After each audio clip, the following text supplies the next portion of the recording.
Now, ngayon pong umagang ito, ang pamagat ng aking i-share ay expand your horizon. Yan. Pag sinabi po natin horizon, ang horizon, mga kapatid, is the line at the farthest place that you can see. Kayo po ay pupunta dyan sa punuan, sa Tondaligan, nandito po kayo sa may gilid ng dagat. May nakikita ba kayong guhit? Guhit. Yung guhit doon sa kaduluduluhan. Yun ay, kapag sinabing horizon, yun yung naaabot ng iyong tingin, naaabot ng iyong tanaw. Sa Bible, kapag ikaw ay minaaabot, yung mga naaabot ng iyong tanaw, sabi ng Panginoon, yun ang ibibigay sa iyo ng Diyos. Tatanungin ko po kayo, kamusta po ang inyong horizon? Gaano nakalapad, gaano nakalawak, at gaano nakaluwang? What is your horizon today? Ako, Pastor, ang horizon ko ay kusina, living room, bedroom, at saka CR namin. Ibig sabihin, doon ka lang umiikot sa loob ng iyong bahay. Sabihin mo nga sa iyong katabi, kapatid, now is the time to expand our horizon. Hindi ka lamang school bahay, school bahay, school bahay forever. Gusto ng Diyos na ma-break sa iyo kung ano yung iyong limitation sa buhay at marami pang gustong iparanas sa iyo ang Panginoon. Mamaya sasabihin ng iba sa inyo, Pastor, matandaan na ako, siguro, hindi na para sa akin ang mga sinasabi mo yan. Mamaya, malalaman ninyo na hindi po ito para sa mga young people lang. Para sa seniors din ito. Sinasabi ko pong ito, mga kapatid. What is your horizon? Yung iba nga po, hanggang doon lang po sila sa bahay nila, sa apat na sulok ng bahay nila. Yun po ang horizon po nila. Kaya, ang nakikita lang nila ay puro mga negatibo. Puro mga andalawa, bahay gagamba. Alam niyo po mga kapatid, gusto ng Diyos na mag-expand yung ating horizon. Dahil kapag nag-expand ang ating horizon, mga kapatid, hindi lang po tayo magiging masaya, kundi tayo ay magiging blessing din sa iba. Kapag ka ang ating horizon ay sa apat na sulok lamang ng ating bahay, yung ating potential, yung gift and talents na ibinigay ng Diyos ay hindi po magiging useful. Yun po ay naka-impact lang at hindi po natin magagamit. Ano po ba ang mga nagiging mga hindrances? At ano po ba ang mga nagiging dahilan kung bakit hindi mag-expand yung ating pong horizon? So before that, basahin ko po muna yung ating text this morning sa Genesis chapter 13, verse 14 hanggang 17. Basahin natin sa Tagalog. Go. Pagkaalis ni Lot, sinabi ni Yahweh kay Abraham, tumanaw ka sa palibot mo. Sabihan mo ngayon, katabi, tumanaw ka sa palibot mo. Pagka nasa loob ka ng bahay, pagka tumanaw ka sa palibot, puro kalat lang ang makikita mo. So, tumanaw ka sa palibot mo. So, si Abraham, nasa labas yan ng kanilang bahay. Verse 15, ang lahat ng lupaing natatanaw mo. So, pag sinabing horizon, ito yung places na iyong natatanaw. So, ang lahat ng lupaing natatanaw mo. Kaya mahirap yung kwarto mo lang yung natatanaw mo palagi, di ba? Yung natatanaw mo lang, yung sala mo, hindi dito. Hanggang doon ka lang. So, ang lahat ng natatanaw mo, ibibigay ko sa iyo. Sa iyong anak at sa magiging anak niya. Walang makakaagaw niyan sa iyo. Sabihin mo sa iyong katabi, lahat ng mga bagay, ibibigay sa iyo ng Lord. Sa taong ito, walang makakaagaw dito. Okay. So, ang iyong mga inapo ay gagawin kong sindami ng alabok sa lupa. Before the multiplication happens sa buhay mo, first thing that you must do is to expand your horizon. Ang iyong inapo ay gagawin kong sindami ng alabok sa lupa. Okay, verse 17. Sabay-sabay. 1, 2, 3, go. Libutin mo na ang buong lupain. Ang lahat ng iyan ay ibibigay sa iyo. Sabihin mo sa iyo, katabi, now is the time to stand up, to rise up, and walk, and go to the place what God has prepared for us. O, sino dito ang naniniwalang may mga dakilang bagay na itinanda si Lord? Sa Kanya.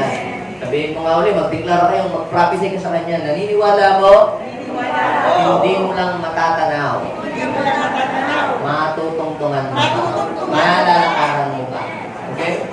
Yung bahay mo, hindi mo lang sa drawing na natatanaw. Matitirahan mo. Amen? So, ngayon, mga kapatid, before we move dun sa pag-aaralan po natin ng mga importanteng bagay, nakita ko, bakit ang maraming tao, ibig kahit sabihin natin Christians, ay napakaliit ng mga horizons nila. May mga dahilan doon. Kristiyano man o hindi. So, isa po sa mga nagiging dahilan kung bakit napakaliit ng horizon o ng lugar na ginagalawa ng iba, it is because of religious background. Ano yung mga nagiging hindrances bakit hindi mag-expand ang ating mga horizons?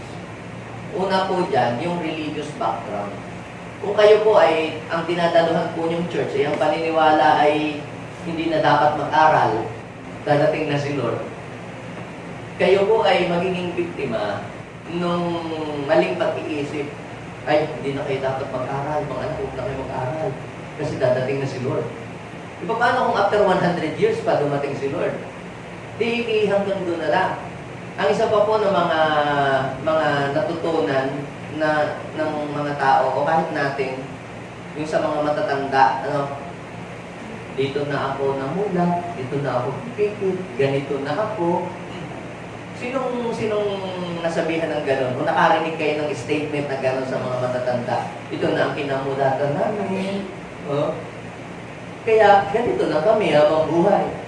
Yan po yung mga nakakahinder kung bakit hindi mag-expand yung ating mga horizon. Minsan naman, yung mga religious teaching, ang turo ay, bawal ang mag-asawa. Eh dito kay Abraham, papadamihin ang kanyang inapo. Ang iyong mga supling ay dadami. May mga religion na hindi nila pinag-aasawa ang kanilang mga tao. So, ibig sabihin, doon pa lamang ay liliit yung lugar mo. Another example ng dahilan ng nakapagpapaliit ng mundo ng tao, yung false belief, yung maling paniniwala. Ano yung maling paniniwala? Na pagka ang tao ay umuunlad, kapag ang tao ay yumayaman, galit ang Diyos. Galit ang Diyos kapag ang tao ay umuunlad, galit ang Diyos kapag ang tao ay yumayaman. Yun po ay wrong belief. Hindi po nagagalit ang Diyos kapag ang tao po ay yumayaman. Hindi po nagagalit ang Diyos kapag ang tao ay umuunlad. Hindi po nagagalit ang Diyos kapag ang isang tao ay malayo ang nararating sa buhay. Saan nagagalit ang Panginoon kapag ang isang tao lumalayo sa Kanya? Yun lang yun.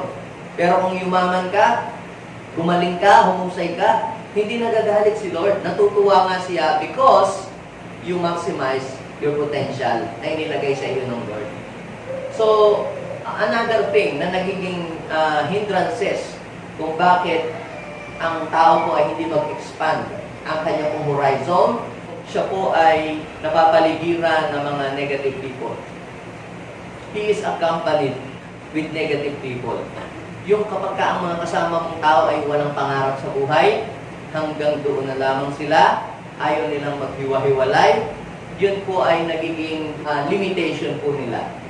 Tayo po mga magulang, minsan tayo hindi natin alam, tayo po yung nagiging barrier para hindi mag-expand ang horizon ng ating mga pamilya.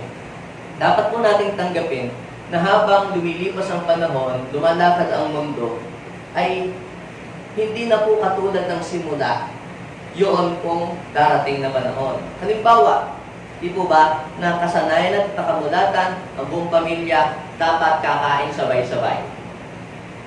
Umaga, tanghali, hapon, kakain sabay-sabay. Nung maliliit pa, pwede po nating mangyari yun. Di ba? Sabay-sabay tayong kumakain. Sabay-sabay tayong nag-aalmusal. Sabay tayong tanghalian. Nung mga bata pa ang mga anak natin. Pero pag malalaki na sila, hindi na kayo kasya sa mesa. Pag may mga apo na sila, lalo na hindi na mangyayari yun. Pag umabroad na yan mga yan, hindi na talaga mangyayari yun. So, ibig sabihin, yung magkakain tayo ng sabay-sabay, dapat nating tanggapin sa puso natin. Yun ay meron lamang time frame na yun ay nagaganap. Tapos darating ang panahon, siguro pag mga Pasko na lang, Christmas, at saka reunion na lang yun magaganap. Pero kung ang inyong pong pananaw sa buhay dapat, sa habang panahon, sabay-sabay tayong kakain, sabay-sabay magtatangalin, yung mga yan ay hindi naaalis sa kanilang lugar. Bakit? Ikaw na naglagay ng barrier. Paano kung yung mga yan ay nagbabalak pumunta sa ibang bansa? Eh mo, naisip, sabi ni Mami, dati dapat sabay-sabay kaming magtatanghalian, mag-aagahan at maghahapunan. May offer na trabaho sa malayong places na ito ay makikreate ng maraming income. Naku, sabi ni Mami, dapat daw, tuwing umaga, sabay-sabay kami kakain. Kaya, i-reject niya yung mga magagandang opportunity. It is because doon po sa mga belief na gano'n. Dapat po nating tanggapin at handa tayong ma-break yung pong mga gano'n pong mga kinamulatan natin. Sometimes, yung ating mga kinagisnan, yun po yung nagiging barrier kung bakit hindi mag-expand yung horizon natin. But beginning today, mga kapatid, gusto ng Diyos na palawakin ang iyong natatanaw. At hindi lang yung natatanaw, kundi palawakin din yung iyong mararating sa buhay. O, sino ditong nananampalataya sa taong ito, malayo ang mararating ng kanyang buhay. Dito sa ating binasa, si Abraham, kinausap siya ng Panginoon. Right after na umalis po si Lot. Sino po ba si Lot? Si Lot ay pamangkin ni Abraham. Na nung umalis po siya sa Haran, sinama niya itong si Lot. Itong si Lot ay ulila ng lubos, wala na po siyang mga kamag-anak, pati ng kanyang mga ina't ama, kaya siya na ang nag-ampon po dito. Nagpalaki. Ito pong si Lot ay dumating yung time na sumagana na rin ang buhay, umangat na rin, dahil napasama siya sa tamang tao. Si Abraham, successful person, naging successful din siya. Ganun po yung kapag dumikit ka sa mga tao, merong nangyayaring tagumpay sa buhay nila. Kapag dumikit ka doon sa mga taong merong bakas ng tagumpay, mahahawakan ka ng tagumpay na meron sila. May influence siya ang kanila. At isang araw, maging ganun ka na din sa kanila. Ang hindi lamang po naging maganda kay Lot, noong umangat na ang buhay niya, yung mga natutunan niya kay Abraham, ini-apply niya sa buhay niya, kaya ang buhay din po niya ay umangat. Dati po, mahirap lamang po si Lot. Dati po si Lot ay walang negosyo. Dati po si Lot ay nakikitira lamang sa kanyang uncle. Ngayon, binigyan na rin siya po ng mga tauhan. May malaki na din po yung kanyang tauhan. Meron na din po siyang malaking company. Ngayon, ang nangyari po, nag-aaway-aaway po yung mga trabahador ni Abraham at saka ni Lot. Lagi po sila nag-aaway. Kasi nga po, napakaliit na po ng place po na yun para po sa kanila. Yan po ang problema, yung space. Nagsisiksikan na po yung kanilang mga tauhan. Ngayon, sinabihan ni Abraham si Lot na sabi ganito, Lot, hindi tayo dapat mag-away. Dahil, magkamag-anak tayo. Magkalubo tayo sa ating lahi. Kung baga dito sa atin, magka-JA1 tayo, parang tayong J1, tayo mag-away. Huwag natin pag-awayan yung kliyente. Parang gano'n, Hindi tayo dapat mag-away, ba? O ganito na lang ang gawin natin. Pumili ka kung gusto mo sa kanan, ako sa kaliwa. Kung gusto mo sa kaliwa, ako sa kanan. Doon ka pumunta. Kung ako naman kay Lot, ako yung pinagsabihan ng kanyang uncle. Sasabihin ko, uncle, sorry po, ayan nyo, pagsasabihan ko ang aking mga kasama na sila naman sana'y mag-behave. Ang ginawa po ni Lot, parang para magagawan, pinalaban niya ang kanyang uncle. Ano po ang ginawa niya? Nag-alsa balutan, umalis. Akala niya maganda yung kanyang napuntahan. Pero pag binasa niyo the whole story, nakakalungkot po mga kapatid, nung humiwalay siya dun sa man of God, sa anointing, sa kanyang mentor, ano po ang nangyari? Sunod-sunod na ang mga hindi magagandang nangyari sa buhay. Hanggang sa lahat ng kanyang kayamanan, lahat ng kanyang mga naipundar na ubus lahat yun. Tuloy-tuloy yung story na yun. Now, pagkalis po ni Lot, so parang si Lot ngayon ang lumalabas na nakakahinder sa pag-i-expand ni Abraham. So dito, tingnan natin si Abraham. Kapag ikaw ay napapaligiran ng mga negative people, kapag ikaw ay napapaligiran ng mga tao, laging kontra sa iyong vision, sa iyong mga gagawin, magbi-business ka, ay, malulugi ka. Hindi yung mga ganun, Mag-aaral ka, naku, mabuboyfriend ka na, hindi ka makakatapos. Hindi ka pa nakapagsimula, ang dami agad mga negative. Magtitinda ako ng kakanin, naku, walang bibili niyan. Yung bang pagiging napapaligiran ng mga taong gano'n, liliit ang mundo mo. So ano ang kailangan mong gawin? Pag-pray ka kay Lord. Na yung mga lot ay lumayo ka to sa mga negative people. Now, pagkaalis daw po ni Lot, pagkaalis ni Lot, sabihin natin, kinakailangan mo nang mawala yung mga bagay sa buhay mo na nakakahinder. Yung mga negative things that can hinder sa iyong paglago. So pagkaalis niya, ano po ang nangyari dun sa story? Ang sabi ng Lord sa kanya, tumanaw ka sa palibot. Pagkaalis, tumanaw sa palibot. Ibig sabihin, meron bang pinagkaiba doon sa palibot niya? Wala naman, di ba? Yung palibot na yun, matagal na palagay ko, matagal lang nandun yun, di ba? Pero ba't hindi niya nakikita? Ba't hindi niya natatanaw? Sometimes, pagka tayo ay nahaharangan, yung mga religious background natin. What is your religious background? Minsan yun yung nagiging mistulang pader para hindi natin makita. Kahit tumingin tayo sa paligid, lahat pangit. Meron po mga religion na turo po nila wala nang miracle. Meron mga religion na ang turo po nila hindi kayo dapat magbasa ng Bible. Hindi para sa inyo yan. Para lang sa ministro yan. So yung mga ganun pong mga religious background ang makapagpapaliit ng mundo ng mga tao. So ngayon, kinakailangan maalis muna yon. Makalaya tayo doon. Mag-break sa atin yung mga bagay na yon. Then kapag nag-break na yon, mawawala na yung limitation natin. Makikita natin na yung mga bagay na hindi natin nakikita. Dinideklara ko sa oras na ito, anuman yung mga barrier na humaharang sa inyong paningin, anuman yung mga lot sa inyong buhay, hindi ko alam, mag-break lahat yan at makita ninyo ang mga lugar na gustong papuntahan sa inyo ng Lord. Sabi, tumanaw ka sa palibot mo. Tumanaw nga naman si Abraham. Ang sabi ng Lord, ang mga lupain na nakikita mo, yan, ibibigay ko yan sa iyo at sa iyo magiging mga anak.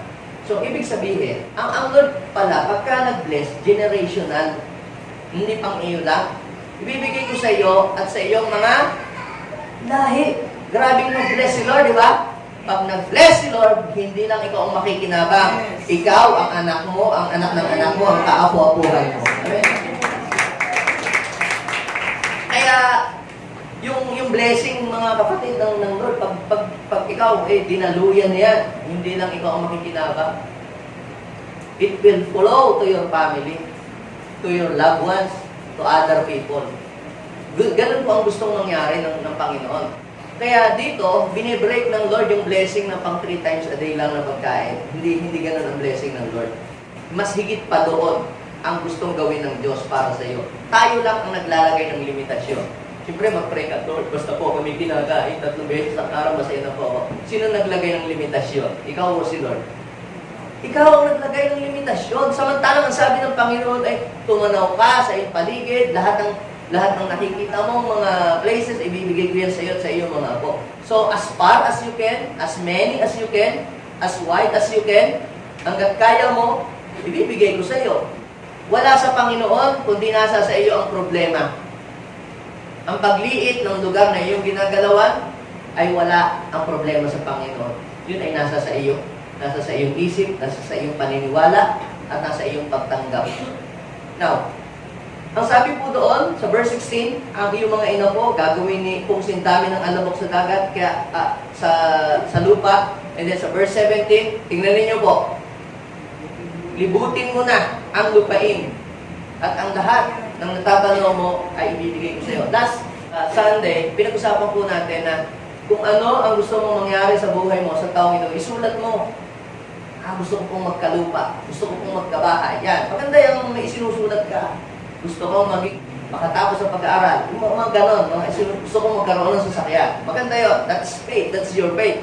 Pero hindi dapat matatapos doon. Dapat ikaw ay hahakbangan mo. Sabihin mo sa iyong katabi, hahakbangan natin. Kasi sabi ito, libutin mo eh. Gusto mo bang magkasasakyan? Pakando sa Toyota, sa Mitsubishi. Magsuot ka ng magandang bihis, yung parang may makukurbata. Ewan ko naman pag hindi ka pinansin. Yung mga ano, nung punta nga ako sa SM, doon sa Baguio, ano ko, parang ano yun, yung ikaw. Kaya nagtatanong, kunyari bibili, talaga nang nagbigay pa ng brochure sa akin. Pati yung number, ano. Alam niyo po, mga kapatid, kapag lagi na, ay, no, sa kanila, pag may pera ko, mahal. Nilalagyan mo na agad ng harang. Itong si Abraham, sabi ng Lord sa kanya, libutin mo na. Kung ikaw, nagsulat ka sa iyong notebook na inilagay mo, bibili ka ng lupa, di maghanap ka.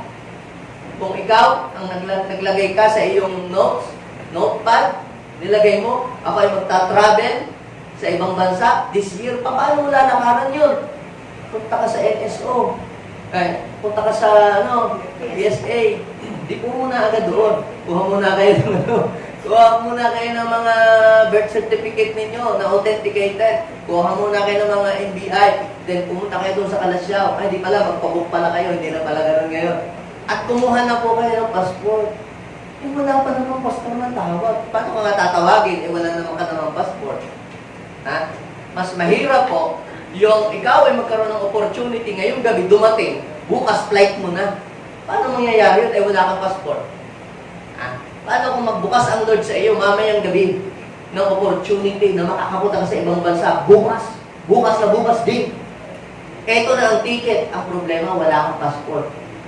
Kaya sabihin mo sa iyong katabi, lakaran na, libutin mo na. Okay, so, how to expand our horizon? Yung naaabot ng ating tanaw. Dito po, nakita ko na napakahalaga ng desire. Ang desire, mga kapatid, ay meron po itong napakalaking contribution para ang mga bagay na gusto nating marating, maabot sa buhay, ay ito ay ating makamtan.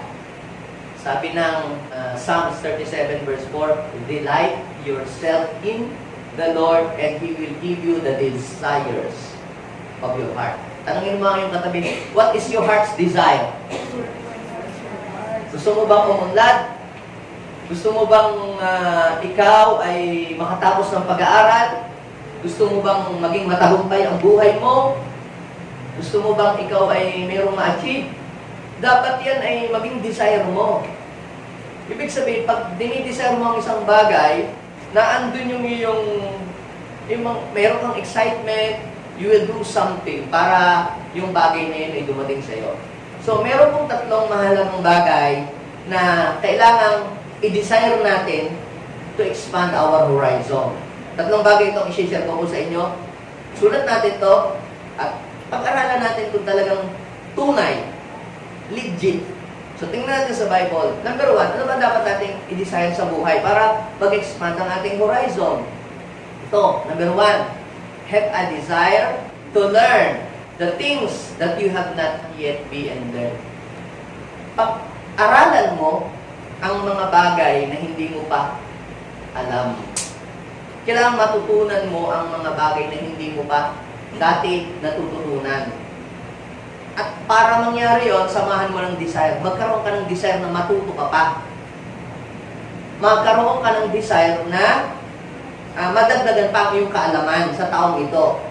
Mag-desire ka na lumawak pa at lumago pa yung iyong mga nalalaman higit pa sa dati. Mag-increase ang iyong knowledge. Actually, sabi ng Hosea chapter 4 verse 6, may people perish because they are lack of knowledge. So, kinakailangan mag-increase ang ating pong kaalaman, madagdagan. Kaya nga, di ba, pinag-aaral natin yung ating mga anak. Pinag-aaral natin sila, dinadala sila sa mga mahuhusay at mga magagaling na school. Para ano?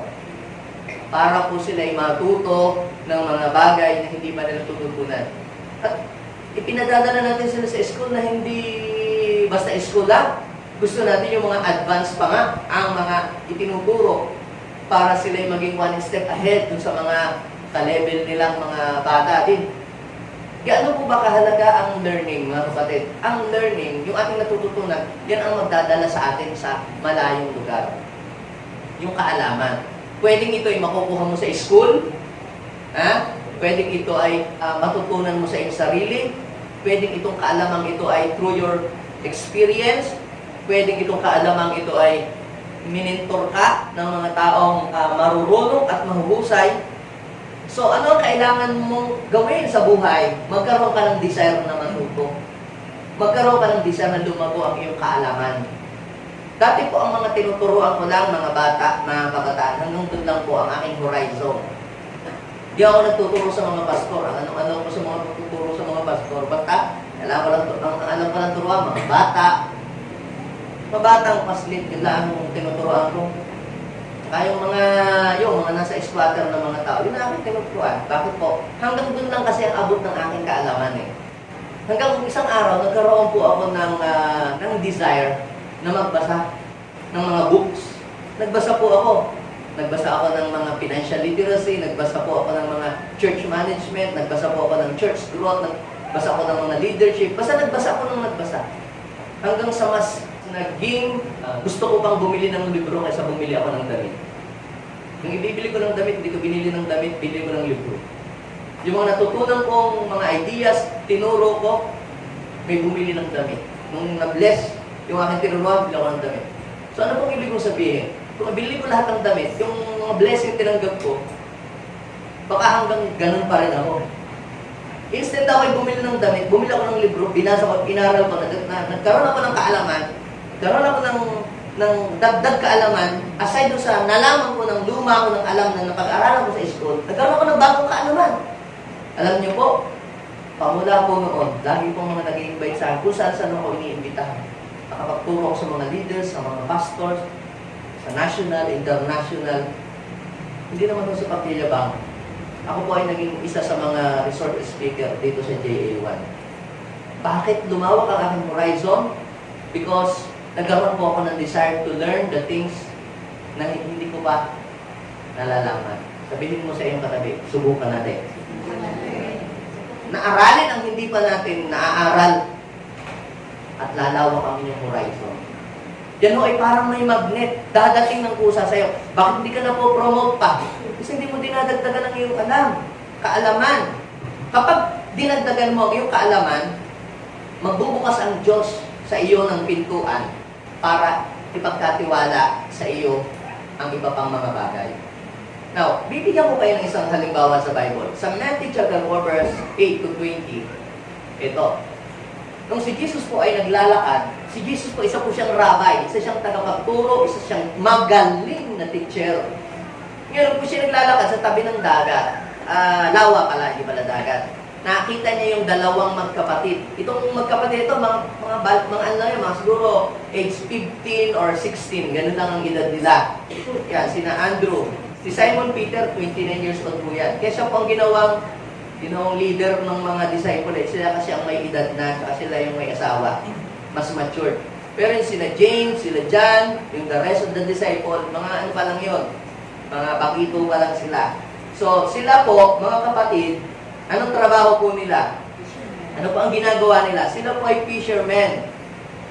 Nandun lang sila sa lawa ng Galilee. Kumbaga, hanggang doon lang yung kanilang horizon. Sa Sea of Galilee. Hanggang Sea of Galilee, doon lang umiikot ang buhay nila. Tanungin mo yung katabi, saan ba umiikot ang buhay mo? Hanggang saan? Hanggang doon na sa loob ng opisina namin. Listen, ha? Kung ang alam mo lang gawin ay mag-type sa computer, mag-xerox, magpunas ng mesa, so hanggang doon lang yung horizon. Kailangan dagdagan mo ang iyong matutunan sa taong ito. Tingnan niyo ha, ano sabi ng Panginoon sa verse 19? Jesus said to them, "Come to me and I will what? Teach you to catch people."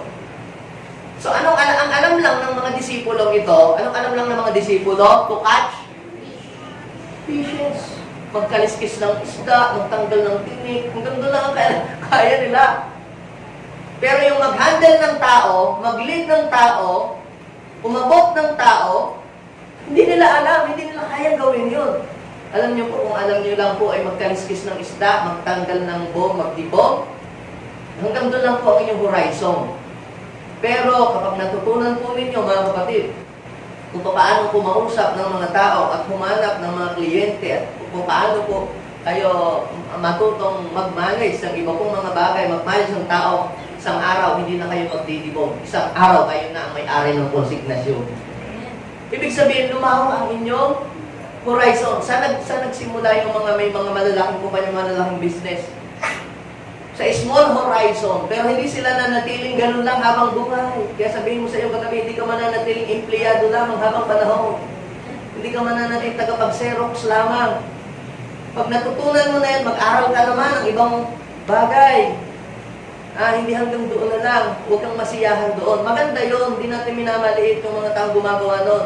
Pero kung habang panahon mong gagawin yon, namimiss mo yung mas malawak na horizon na gusto ng Diyos na papuntahan sa iyo. Increase your knowledge. Naalala ko, wala akong alam-alam sa English. Kahit English, ang alam ko lang yata yes or no.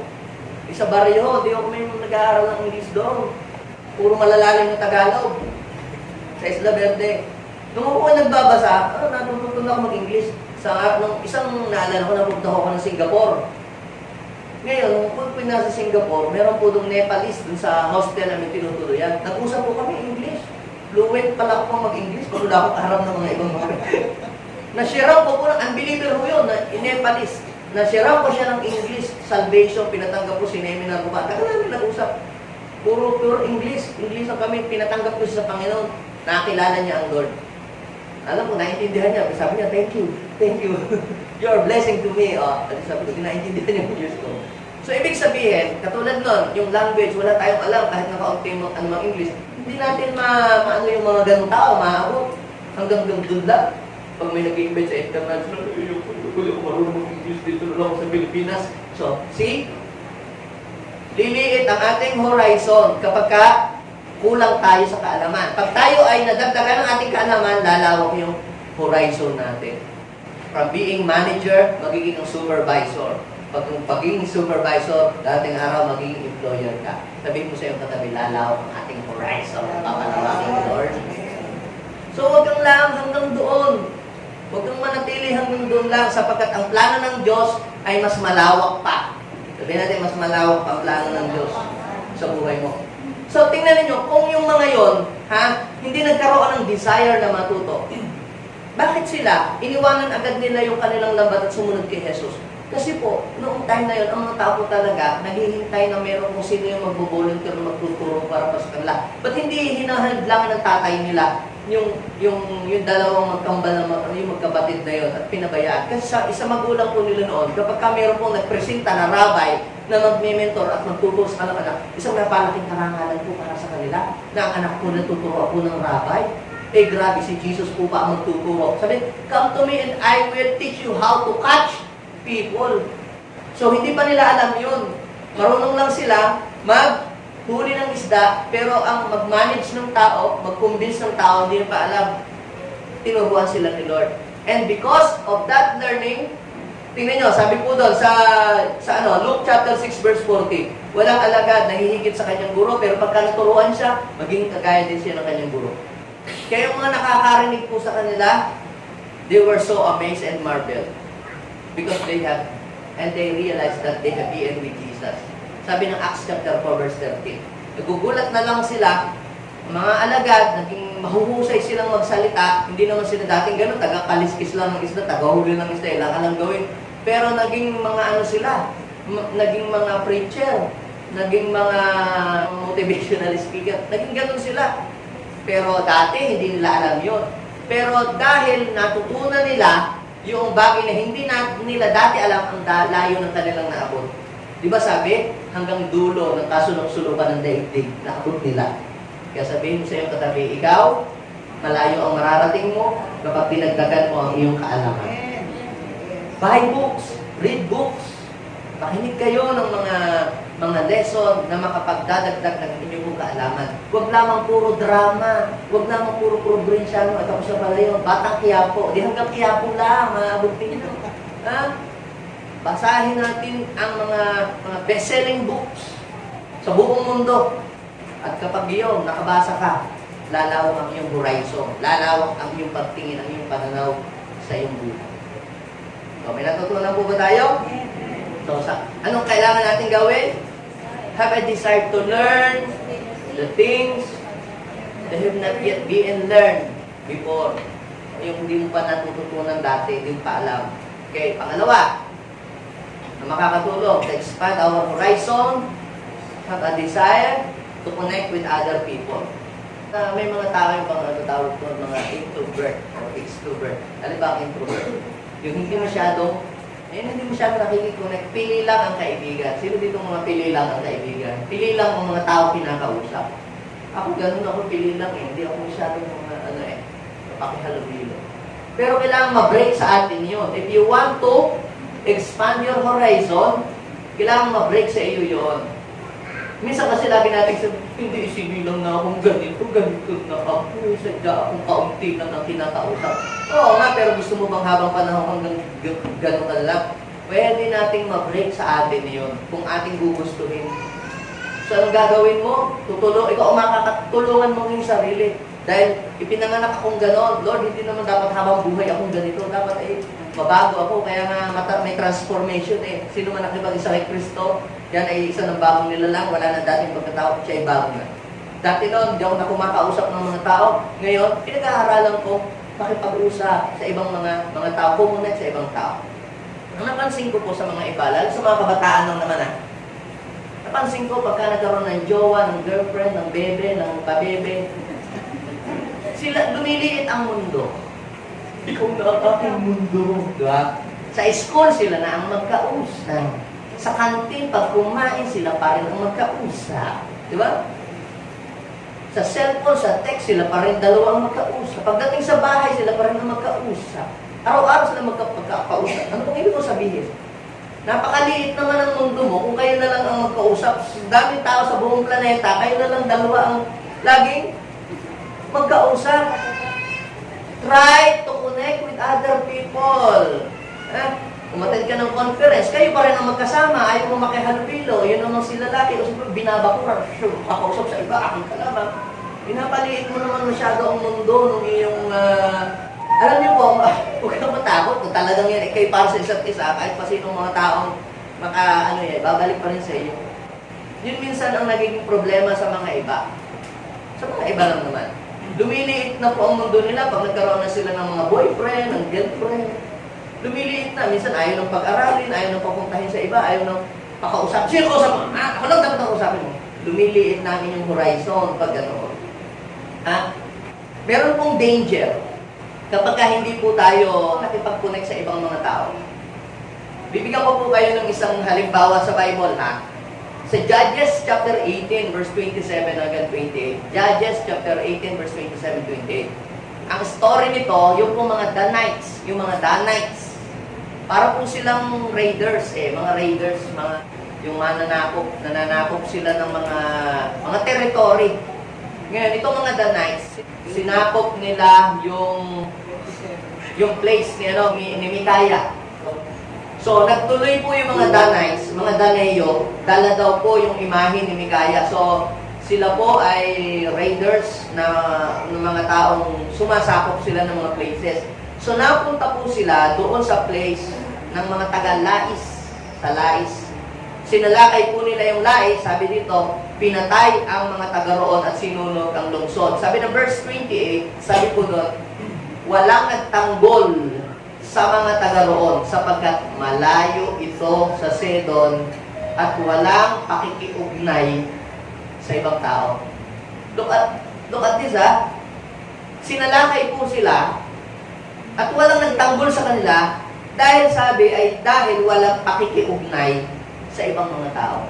Now, what is the point here?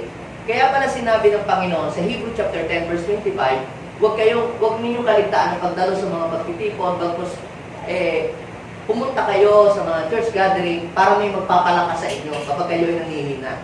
Lalo na't naralapit na pagdating na rin Panginoon. Now, ang purpose, kaya tayo kukonect sa ibang mga tao, ay dahil, sa totoo lang, hindi naman natin kayang mabuhay na tayo lamang sa mundo. Kailangan kumonect tayo sa ibang mga tao. Ganito, kumonect tayo na tama yung motibo ng pag-connect natin sa kanila. Kukonect ako sa kanila para may utangan ko siya. Di ba ganon? Hindi ganon. Kumonect ka para ikaw ay matuto. Para ikaw ay mag-grow. Madagdagan ng iyong kaalaman. Kumonect ka doon sa mga tao one step ahead. Lalo na doon sa mga tao mas mas advanced ang kanilang kaalaman. Kumonek ka sa mga tao mas advanced yung kanilang mga natutunan. Bakit? Sapagkat sila ay makakatulong sa iyo para lalo pang lumawak at lumayo ang abot mo sa buhay. So, saan ka kukunik? Doon sa mga taong may mga pangarap sa buhay. Saan ka kukunik? Doon sa mga taong mayroong vision. Saan ka kukunik? Doon sa mga taong in love kay Lord. Saan ka kukunik? Doon sa mga taong mayroong magandang pamantayan sa buhay. Doon sa mga taong may direksyon ng buhay. At kapag kukunik ka sa mga taong yan, I am telling you, you will expand your horizon. Lalawak ang iyong tinatanaw sa buhay. So, ang nangyari sa mga tagalais, sila po ay hindi nila na ipagtanggol ang kanilang sarili dahil hindi po sila kumukonek sa ibang mga tao. Kaya kung kayo po, may mga inaakay, akin pong ini-encourage ang mga bawat isa dito, lalo na yung mga nag-aakay, mga invites, hindi lamang dapat kayo po ang kilala nung inimbitahan ninyo. I am encouraging you, nandito yung mga leaders natin, ibang mga kapatid, ipakilala nyo sa 5 hanggang 7 tao bago umuwi. Ma-connect natin sila. Bakit? Una, may pagpe-pray sila ng mga taong pinag-connectan nila. Pangalawa, hindi lang ikaw mag-aalaga at mag-i-encourage doon sa inakay mo. Mayroon kang magiging katulong sa paglago ng iyong mga inaakay. Sabihin mo sa iyong katabi, desire to connect with other people. Lalo na doon sa mga sa mga komunika sa mayor, kung kaya mo komunika doon sa mga may business. Alam niyo po, kung ikaw ay mayroong negosyo, kung mayroong kang tinitinda or whatever, kailangan mong kumunik sa mga contractor. Kailangan mong kumunik sa mga supplier. Kung hindi ka kumunik sa mga taong iyan, paano mag-i-expand ang iyong business? Diba? Sabihin natin, let's connect with other people. Kung gusto mong lumago sa iyong pananampalataya, anong gagawin mo? Kumunik ka sa mga leader na may malago ang pananampalataya. Kumunik ka sa mga pastor na may mentor sa iyo. Gusto mong mag-improve ang iyong kaalaman sa business? Kumunik ka doon sa mga successful people na nagbi-business. Gusto mong matutong mag-vlog? Kumunik ka kay Brother Dave.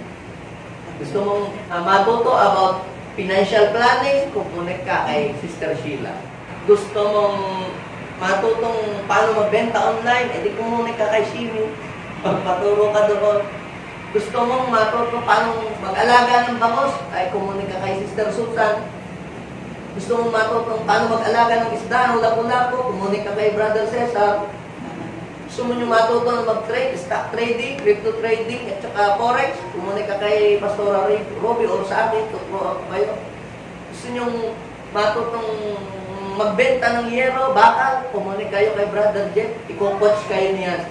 Pag naman sa taong ito, hindi ka pa kumita. Pag naman sa taong ito, wala ka pang nangyaring pag-angat sa iyong buhay, ikaw nang may problema. Connect with the right people. Kung ang inyo pong niche ay magluto, ay kumunik kayo kay Pastora Alma. Tuturuan niya kayong magluto ng lingkwa, ng masarap. Diba? Yun po mga kapatid, connection ay makakatulong para lumawak yung horizon natin.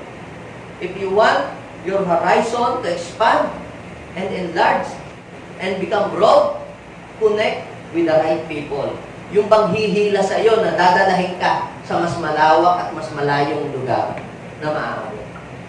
Huwag kang disconnect yourself doon sa mga taong laging hihilahin ka pababa. Ano naman yung magiging blessing sa atin kapag tayo ay kumonect sa right people? Ito yung halimbawa. Basahin natin.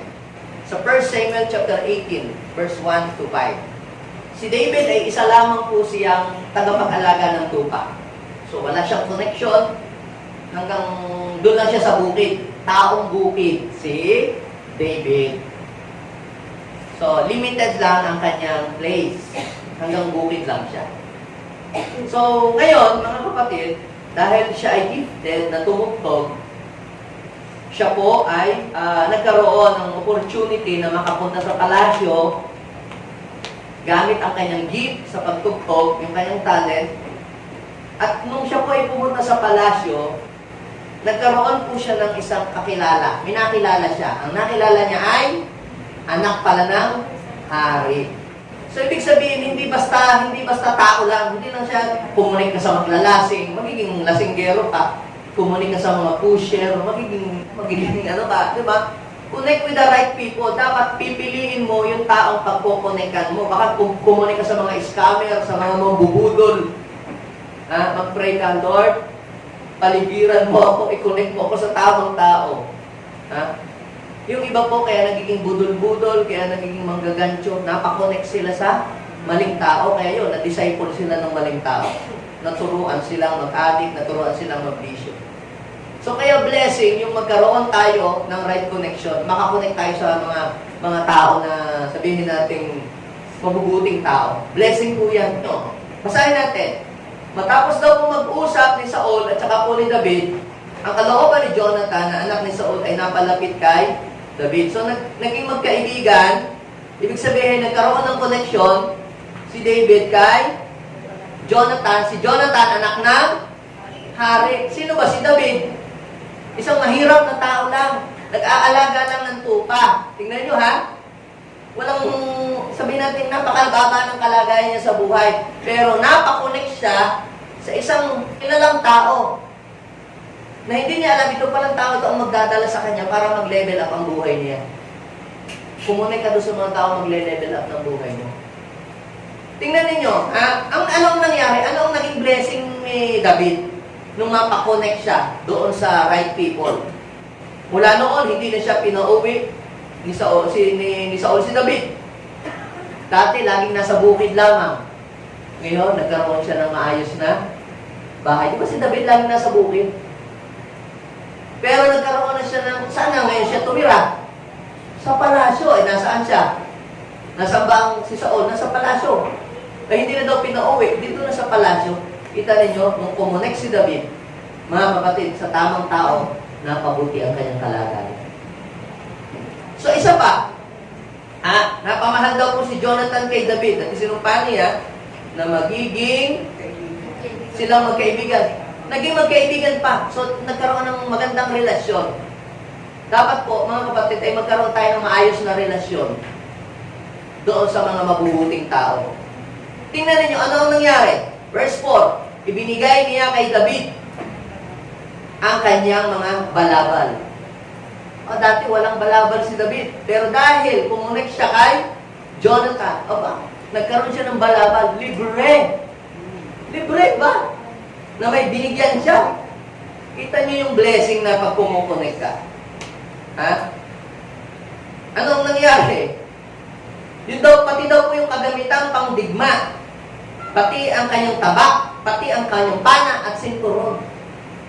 Kita ninyo, kung bibilihin po yan lahat ni David, yung pana, yung sinturon na gagamitin sa pangkipagdigma, mahal po yun. Sa panahon natin, libo rin yun, daang libo rin yun ang halaga. Pero dahil may taong napagkunikan siya, di ba? Mapapaaral ka ng anak, naku, doktor, o kung ano mang accountancy, wala kang pambili ng libro, meron kang naging kaibigan. Yung naging kaibigan mo pala yung anak, accountancy or accountant. Ay, tama, Mars. Marami akong mga libro sa bahay, ginagamit. Pagamit mo na sa anak mo, okay na mo. Kung wala kang mga kaibigan, wala kang connection, walang naging tulay para i-bless ka ni Lord. Kaya sabihin mo sa iyong katabi, ngayong taong ito, idinideklara ko, i-connect ka ni Lord sa mga tamang tao. Hindi sa mga utangero at mangbubudol. Pinagpire-pray din mo natin yan, dapat. Lagi, araw-araw, Lord, sa araw na ito, ilayo mo ko sa mga mangbubudol at i-connect mo ako sa tamang tao. Ganun lang dapat lagi natin panalangin. Tingnan niyo sa verse 5. Ito ang blessing. Nagtatagumpay si David kahit saang labanan siya ipinadala ni Saul.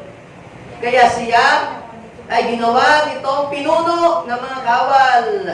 Ang pagkataas niya sa tungkulin ay itinagalak ng buong Israel mula sa pangkaraniwang mamamayan hanggang sa mga opisyal sa palasyo. Ano pong ibig sabihin dito? Kapag kumunik ka, tamang-tamang ng pagkunikan mo, ikaw ay mayroong promotion. mahihila ka. Nahila siya, paitaas eh, di ba? Nahila siya eh. Kaya nung kumunik sa amin si Pastor Jeff, dati ho yan, nagtitinda ng prutas. Naku, wag mo kayong lilingon. Pag tuminda kayo bibili kayo ng mga atis, ng mga lansones, mamaya, ibibigay sa inyo, kamatis. Yun ang style niya, nung mapakunik sa akin, naging pastor. Mga dumikit sa akin, naging pastor, mga hawak na silang mga churches. So, nung ako'y kumunik sa tamang tao, ako po ay naging useful sa kingdom ni Lord. So, kita ninyo, kung saan ka pumupunik, yun ang gagamitin ng Diyos na tulay para marating mo yung lugar na inihanda niya para sa iyo. Amen? Desire to learn the things that you have not been learned. Pangalawa, desire to connect with other people. Yun ay kung gusto mo mag-expand ang iyong horizon naman. Gusto mo rin mag-expand ang iyong business, pumunik ka sa other people. Pumunik ka. Kung ikaw ay nagtitinda ng mga construction materials, pupunik ka sa mga contractor. Pupunik ka sa mga supplier. O, kung ikaw naman ay nagtitinda ng mga pagkain, pumunik ka saan? Sa mga taong mahihilig sa pagkain. Huwag doon sa mga nagda-diet. Di ba? Doon sa mga tamang tao. Now, ano pa po? Ito ang pang-tatlo na dapat ay i-desire natin. Have I desire to go places that you have never been? Nung nakaraang taon, may napuntahan po ba kayong lugar na dating hindi nyo pa napuntahan? So, ibig sabihin, lumawak ang inyong horizon. Dati yung mga kabataan dito nun hanggang ano lang eh, hanggang CSI, Magic, gano'n. Hanggang dyan sa SM. Ay nung mapasama sa akin, ay kung saan sila nakakapunta, na nakakarating. Now, ang point dito, mga kapatid, ha? Kapag ikaw ay nagkaroon ng desire to go places that you have never been, lalawak talaga ang iyong, ang iyong horizon. Hindi, dito lang ako. Ayaw mo umalis. Mamimiss mo, hindi mo makikita yung mga may magaganda pa ng mga ginawa, mga kinreate ang Lord dito pa lang sa Pilipinas eh. Desire mo. Bakit hindi ko nakakarating ng Alaminos? 100 Island, di mo pa napuntahan. Hindi hanggang palengke ka lang at saka bahay. Magkaroon ka rin naman ng desire. Wala nga akong pera, pastor. Kaya hindi ko dinidesire. Punta sa mga ganyan. Nayak ka na naman, nag-declare ka na negative. Mag-declare ka ngayon ito, Lord, makaka-travel ako sa ibang bansa ng libre. Ganyan ka dapat mag-salita. Walang bayad ang mag-declare. Walang bayad ang mag-declare. Pero may bayad ang passport. Ay, pwede mo rin i-declare, Lord, may favor. Magpo-provide ka. Ganun dapat. Mag-declare ka ngayon taong ito, Lord, yung lugar na hindi ko pa napupuntahan lugar, ay mapupuntahan ko. Makakapagtungtong ako doon, makapagse-selfie pa ako, at mag-i-enjoy ako. Gusto din naman ng Lord na mag-enjoy ka. Paranasan mo yung mga blessing na inihanda niya para sa iyo. Now, sa Genesis chapter 12, verse 1 to 5, ito sabi ng Panginoon kay Abraham. Sinabi ni Yahweh kay Abraham, lisanin mo ang iyong tahanan, ang iyong ama at mga kamag-anak at pumunta ka sa bayang tuturo ko sa iyo. So si Abraham pala po ay naninirahan saan? Sa bahay ng kanyang ama at mga kamag-anak. Sino po dito ang yung nakatira na magkakasama kayo sa isang bubong lang, kasama yung lola, yung lolo, yung ina, saka kamag-anak, tiyo, pinsan. Wala naman, no? Noong araw, ganyan ang mga natin sa pamilya, yung bonding natin sa pamilya, ay natin maghiwa-hiwalay. Maganda naman yun, halimbawa, wala kang trabaho, nitipid ka sa kuryente, pero sila na si lolo, yung pension na lang yung magbabayad. Blessing din naman yun. But I am telling you, limited ang blessing na matatanggap mo kapag magkakasama lang kayo sa isang lugar. Hindi mo mararanasan yung blessing talagang buhos na talagang blessing para sa iyo. Kasi yung blessing na ibinubuhos ng Diyos, magkakasama mo sa tahanan, ayun ay blessing para lang doon sa lolo at lola mo. Pero yung blessing mo, hindi bubuhos sa iyo. Kasi hanggat nandoon ka pa sa bubong ng iyong ina, ng iyong nung naaalala ko nung nagsisimula pa lang kami, mag-asawa kami, nandoon pa kami sa sa bahay, dyan sa Herero. Bless kami kasi hindi ko nagbabayad ng kuryente, hindi pa nagbabayad ng upa, yan. Nakikikain pa minsan, o, di ba, libre na kagad, ano? Blessing yun, di ba? Tama? Blessing, pero limited ang blessing. Nasa bubong kami ng walang nanay, di, bless naman kami. Siyempre, di nababayad ng kuryente, bless kami. Pero, nung mabasa ko to, meron pa palang blessing na mas higit pa doon sa blessing na aking nararanasan. And we decided, mag-asawa mong pamilya, na bumukod. Pagbukod namin, magbayad kami. Saan kami kukuha ng 2,500? Pagbayad sa aming re-rentahan. 2,500 pa lang, hindi ko mapanampalataya na. Pero, nag-step by faith kami. Yung sa biyaya ng Diyos, nabayaran naman yung 2,500. Tapos lumalaki na yung mga bata. Dumadami na rin yung aming mga gamit. Naku, sikip na kami doon sa studio tayo. Kaya malaki na. 3,000. Naku, Lord, sa kami kukuha ng 3,000. Kinakailangan pa nang ma-break yung barrier. Kung 2,000 pa lang, hindi mo kaya pananampalatayanan, paano ko pabibigyan ng bahay ng Diyos sa pananampalatayanan ng lupa? So, kinakailangan ma-break yun. Hanggang sa palaki-hulong palaki, kailangan namin lumipat ulit. Dahil kailangan na namin mag-invite ng mga kapatira na mag-Bible study. Hindi ako makapagtanggap ng mga tao, ibang tao. Kami lang kasi hindi kami kasya doon sa aming mga tinutuloyan. Nilakihan mo namin, naging 5,000. Ako po, Diyos ko, saan ako kukuha ng 5,000? Pero pag na-break sa iyo, yung 5,000 na barrier, na kaya mo, malalampasan mo pa yun. Hanggang sa umupa ho kami ng renta na 5,000, hanggang sa umupa ho kami ng 8,000. Ano po, palaki na ito ng palaki ah. Kaya kami po ay nagdeklara na, Lord, yung sunod naming lipat sa sarili na namin bahay. At meron na ho po akong enough faith na manampalataya ng milyong pananampalataya. Bakit? Kasi na-break na ako sa 2,500 eh. Na-break na ako sa 3,000. Na-break ko na din yung faith na 5,000. Na-break ko na din yung 7,000. Nasa 8,000 na. Kino-compute ko, Lord, nakakapitong taon na kami ha. Pinag-add ko, Lord, parang milyon na rin yun ha. Sabi ko, meron na akong faith na pang milyon. Kaya alam nyo po, nung hinakbangan po namin, yun, praise God, sa biyaya ng Diyos. Kami po ay binigyan ng Diyos ng sarili naming tahanan. At diba, blessing po yun. Kaya pag humakbang ka, may gagawin si Lord. Sabihin natin, may gagawin ng Lord. Pray kami ng pray. Sabi ko, kaya-kaya ko yung bayaran. Gagamitin ko na lang yung mga ano namin. Ako naman ay pastor. Tapos ano naman ay doon sa aksa. Maglolong. Ilolong namin ito. At yun ang aking faith. Pero alam niyo po, hindi ginrant ni Lord. Hindi ginrant. Kinabahan tuloy ako. Paano mapapayaran ito bahay na ito? Pero ako sa tuwing sisingilin ako lang, pinapabahan ko. Paano ko ito mapapayaran? Pero sa tuwing ako'y magpe-pray at luluhod, may nagpo-provide si Lord. Mga milyon linuyot eh. 1.8. Hindi ko talaga na-aproban. Minsan, pinag-pray ko na, pinag-fasting ko pa, iniiyak ko kay Lord. Hindi ko kami in-aproban sa bangko. Ang aking naging option, pupunta na ako sa London. Long dito, o London. Pero alam niyo po, ganito ang natutunan kong tinuro sa amin ng Lord. Minsan, pag may ipinay-pray ka, hinihiling ka, pinapalampalatayan ka na hindi ginrant ni Lord, may mas magandang plano si Lord. Huwag kang magtampo kung may pinag-pray ka at gusto mong hingi kay Lord at hindi tinupad, magpasalamat ka at sabihin mo may mas magandang plano.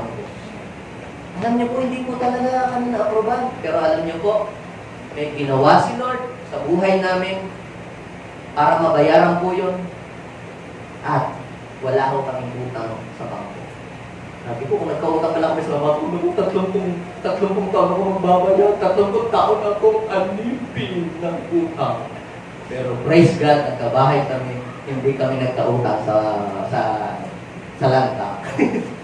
Kaya sabihin mo sa iyong katabi, huwag kang matakot. Hindi ko sabihin na umalis sa lugar na pinalalagyan mo ngayon dahil dadalhin ka ng Diyos sa mas malaking lugar. Kung nakatira ka sa iyong biyanan, sa lolo, sa lola, huwag kang matakot na umalis sa iyong bangka at makikita mo ang provision ng Lord. Ako, magugulat ka na lamang na matindi ang pagbuhos ng blessing sa iyo ng Lord. So, ang sabi ng Lord kay Abraham, Genesis 12:1-5, basa. Lisanin mo ang iyong bayan, ang iyong tahanan, yung mga mag-anak. Pumunta ka sa bayan, tuturo ko sa iyo. Sabi nung, pararamihin ko ang iyong mga anak, apo, at gagawin ko sila isang malaking bansa. Pagpapalain kita, kita nyo? Pag umalis ka dyan, bless na eh. Pero mas lalo pa pang, hindi bless. Hindi nangako ang Diyos na ikaw ay magkukulang, ikaw ay magigipit, ikaw ay maghihirap. Hindi ganun eh. Pag umalis ka, tatahanan ng tatay mo, ng nanay mo, pagpapalain kita at gagawin kong dakila ang iyong pangalan at ikaw ay magiging pagpapala. You will become a blessing. Limited lang ang blessing. Kapag ikaw ay nandudog sa tatay mo, sa nanay mo, siyempre, pagka bumili sila na nagluto sila ng kwan, di kasama ka na, diba? Limited lang yung blessing mo. Okay. Ano po ang ginawa ni Lord? Sabi doon, sa verse 3, at ang sa iyo'y magpala, aking pagpapalain, at ang sa iyo'y sumumpa, aking susumpain. Sa pamamagitan mo, lahat ng mga bansa sa daigdig ay papalain ko. So, anong ginawa ni Abraham? Nung may ma-receive siya na message from the Lord, anong ginawa ni Abraham? Verse 4, sumunod nga si Abraham sa utos ni Yahweh, nilisan yung lakas ng loob ni Abraham, ha? Lakas ng loob, ha? Siguro sabi nung, si Abraham, nagmamalaki na, nagyayabang na. Diba? Pero hindi mo yung pagyayabang. Sumunod lang talaga siya sa bumubukod na si Abraham, nagmamalaki na. Minsan, ganun ang sasabihin ng mga kamag-anak ninyo, mga ano ninyo, mga pinsan ninyo, kung nakikitara lang kayo sa kanya. Kung ano mo, nagmamalaki ka na. Pero kinakailangan mong makawala doon sa ganung cycle ng buhay para mag-expand ang iyong horizon. So, tingnan nyo, sumunod po si Abraham sa utos, nilisan niya ang Haran. Dati hanggang Haran lang siya. At ilang taon na siya. O, kita nyo. Kaya, kahit ikaw ay senior na ngayon, ako'y naniniwala may mararating ka pa. Si Abraham ka, 74 na eh. Ako, pastor, senior na ako, wala na akong mararating. Ito, ang layo pa ng narating niya. 74, pero, tingnan nyo, malayo pang naabot sa buhay. Sumama po si Lot, yung sabi ko sa inyo. Sinama ni Abraham ang kanyang asawa, Sarai, si Lot, at pamangkin, dinala niya ang lahat ng kanyang mga alipin, kayamanang naipon sa Haran. Tanin nyo, pagkatapos, nagtungo sila sa Kanaan. Yung Kanaan, ito yung place na ipinagkaloob sa kanila ng Diyos. Ito yung promised land. Idinideklara ko, this year, dadalahin ka ng Diyos sa iyong Kanaan, sa iyong promised land. Amen? Pero, dapat aalis ka sa Haran mo. Maaaring ang iyong Haran, yung iyong comfort zone. Maaaring ang iyong Haran, yung ikaw ay nasiyahan ka na lang sa ganong sitwasyon ng buhay. Dapat mga kapatid, ngayong taong ito, ay huwag tayong pumayag na tayo ay hanggang doon lang sa kung saan tayo nandun. Dahil mas marami pa, mas malawak pa ang gustong pagdalhan sa iyo ni Lord. Hebrew chapter 11 verse 8. So, ang kailangan natin dito, pananampalataya. Pag sinabi pananampalataya, lalaksan mo talaga ang loob mo. Tatapangan mo. Huwag kang kakabahan. Huwag kang matatakot. Yun ang papananampalatayanan mo. Kahit parang nakakakaba, kahit parang, naku, paano na kami pag ginawa ko ito. Basta, lakaran mo yung salita ng Diyos. Basta mayroong biblical principle kang sinusunod, pamantayan, nilalakaran mo, hindi ka pababayaan ni Lord. Kita nyo, dahil sa pananampalataya sa Diyos, sumunod si Abraham nang siya'y utusan ng Diyos upang pumunta sa lupaing ipinangako sa kanya. Sumunod nga siya kahit hindi pa niya alam kung saan siya pupunta. Alam niyo po, pag sumunod ka sa Panginoon, I'm telling you, hindi ka ipapahamak ni Lord. Hindi ka dadalahin ng Diyos doon sa lugar na ikaw ay maging kaawa-awa. Kapag sumunod ka sa Panginoon, dadalahin ka ng Diyos sa lugar na mas maganda. Na ikaw ay magiging magtagumpay, ikaw ay papapalain niya. Amen? Amen. Sino dito ready na mag-expand ang horizon niya? Amen? Tayo pong lahat ay tumindig. And let's declare this year, ano po, as you increase your learnings and knowledge, idinideklara ko po sa inyong lahat, mga kapatid, ngayong taong ito, matututunan ninyo yung mga bagay na hindi nyo pa natututunan. Malalaman ninyo ang mga bagay na hindi nyo pa nalalaman. Ipupunin kayo ng Diyos doon sa mga malalaking tao, mga mayayamang tao, mga politiko, mga taong mga kilala sa lipunan. Dati hindi yan nangyayari sa inyo. But today, magugulat na lang kayo, makikita nyo na lang ang sarili ninyo. Nagkakape kayo, kumakausap kayo ng mga big time people. Dahil in-increase ng Lord ang inyong knowledge.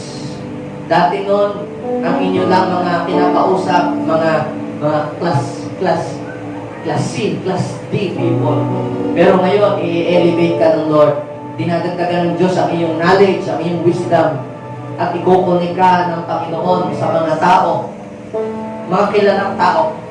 And you will become a light and salt to them.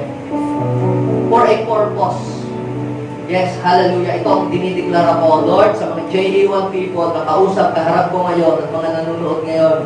Lord, dadagdagan mo ang aming mga kaalaman.